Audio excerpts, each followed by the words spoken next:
Good morning, I'm Yoyo. Today I'm going to be presenting my ethnography project on the subculture of being an only child. Being an only child can have a profound impact on how individuals interact with the world, shaping their relationships, behaviors, and even their identity.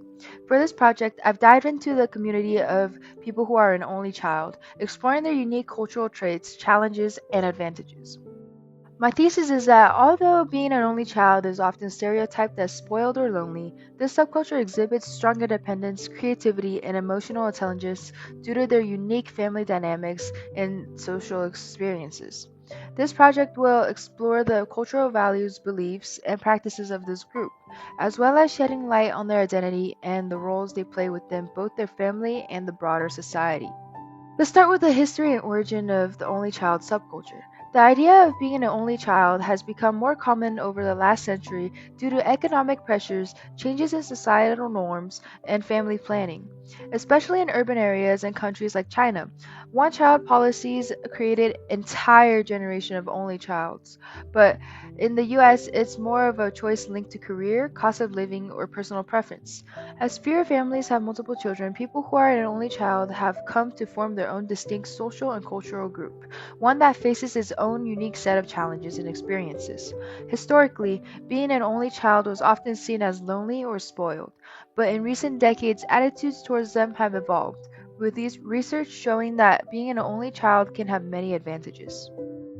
One of the key values of being an only child is independence. Growing up without siblings means that being an only child develops self reliance at an early age. Without competition for attention, they often have a stronger bond with their parents as well, and the parents' expectations are typically higher.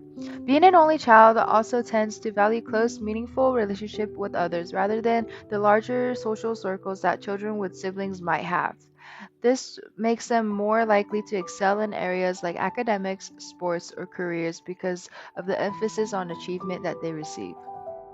In terms of appearance and identity, being an only child often forms their own distinct sense of self. Without siblings, they aren't influenced by peer pressure or comparisons, allowing them to be more individualistic in their style and choices. Their identity is heavily influenced by their relationship with their parents, which can be both empowering and challenging. Unlike children in larger families, being an only child means that you're not constantly comparing themselves to siblings, and instead, their sense of self is shaped through a direct and intense bond with their parents, making them often more mature and independent than their peers. Language plays a crucial role in the development of an only child. Since they often spend more time interacting with adults, they tend to develop advanced communication skills at an early age. Their vocabulary and conversational skills are often more developed compared to children with siblings. This is because they have more frequent one on one interactions with their parents and other adults. Only child often use language to express their emotions clearly, and they are more adept at forming articulate, thoughtful responses in social situations. Being an only child also means that there's unique rituals and practices. Since there are no siblings competing for parental attention, family traditions such as solo trips with parents, family dinners, and personalized celebrations become more significant. These rituals create a sense of individuality and allow people who are an only child to bond with their parents in a way that isn't possible in larger families. Moreover, only children often become more responsible at a younger age due to their tendency to take on leadership roles within their family and community. These early responsibilities foster a sense of maturity and independence. Socially, being an only child means that you tend to have smaller and more intimate social circles. Without siblings, you don't have the same need to be a part of a larger group. Instead, they often form deep, meaningful friendships with a selected few people. The smaller social structure allows an only child to become very selective in their relationships. Their social identity is rooted in these tight bonds, and they are less likely to engage in the large, more chaotic social groups that often form in sibling heavy households.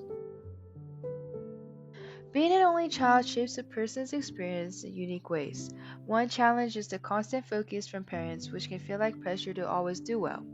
With no siblings to compare to or share responsibilities with, only children often carry high expectations on their own. This can create stress, but for some, it builds a strong sense of drive and responsibility.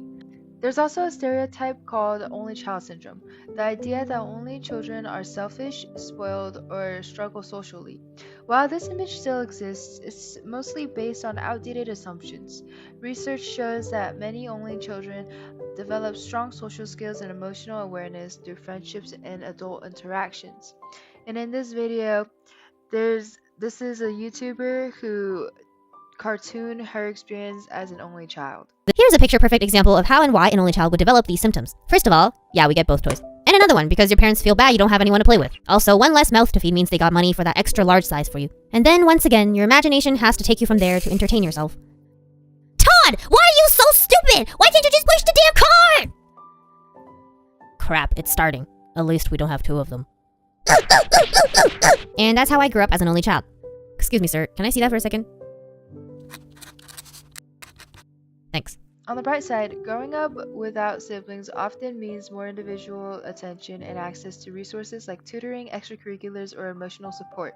This can help only children excel in academics and build confidence in independent decision making. Rather than being a disadvantage, their upbringing can actually strengthen their ability to think for themselves and succeed in various areas of life. In conclusion, the only child subculture is often misunderstood. While they may be perceived as lonely or spoiled, only childs develop unique skills, values, and practices that set them apart. They tend to be more independent, highly motivated, and socially intelligent. The only child subculture plays an important role in society, and understanding it helps us appreciate the diversity of family structures and their impact on personal development. Thank you.